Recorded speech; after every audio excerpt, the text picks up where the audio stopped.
പത്മ പുരസ്കാരം കേരളം നിർദ്ദേശിച്ച ഭൂരിപക്ഷം പേരുകളും തള്ളി. കേരളം നിർദ്ദേശിച്ച ഭൂരിപക്ഷം പേരുകളും തള്ളിയാണ് ഇത്തവണയും പത്മ പുരസ്കാരങ്ങൾ കേന്ദ്ര സർക്കാർ പ്രഖ്യാപിച്ചത്.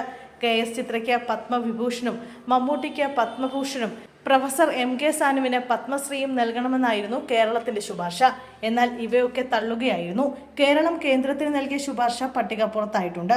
റിപ്പബ്ലിക് ദിനത്തിൽ പ്രഖ്യാപിച്ച പത്മ പുരസ്കാരങ്ങളിൽ കേരളം നിർദ്ദേശിച്ച പേരുകളിൽ ഭൂരിപക്ഷവും കേന്ദ്ര സർക്കാർ പരിഗണിച്ചില്ലെന്ന് തെളിയിക്കുന്നതാണ് പുറത്തുവരുന്ന രേഖകൾ. സംസ്ഥാന സർക്കാർ ശുപാർശ പ്രകാരം എഴുത്തുകാരൻ MD വാസുദേവൻ നായർക്ക് പത്മവിഭൂഷണും ഒളിമ്പ്യൻ PR ശ്രീജേഷിന് പത്മഭൂഷണും മാത്രമാണ് നൽകിയത്. സംസ്ഥാന സർക്കാർ നൽകിയ 20 അംഗ പട്ടികയിൽ ഇടം പിടിക്കാത്ത ഹൃദയ ശസ്ത്രക്രിയ വിദഗ്ധനായ ഡോക്ടർ ജോസ് ചാക്കോ പെരിയപ്പുറത്തിനും സിനിമാ താരവും നർത്തകിയുമായ ശോഭനയ്ക്കും പത്മഭൂഷൺ നൽകി.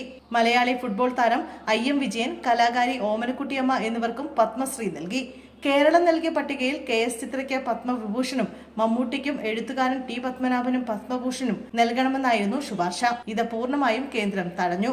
Professor MK Sanu, Surya Krishnamoorthy, Vaikom Vijayalakshmi, Punalur Somarajan, Padmini Thomas, K Jayakumar IAS, വ്യവസായി TS കല്യാണരാമൻ എന്നിവർക്ക് പത്മശ്രീ നൽകണമെന്ന കേരളത്തിന്റെ ശുപാർശയും കേന്ദ്രം പരിഗണിച്ചില്ല. കേരളം നൽകിയ പട്ടികയിൽ ഒരാളെ പോലും പത്മശ്രീക്ക് പരിഗണിച്ചില്ല എന്നാണ് ആരോപണം.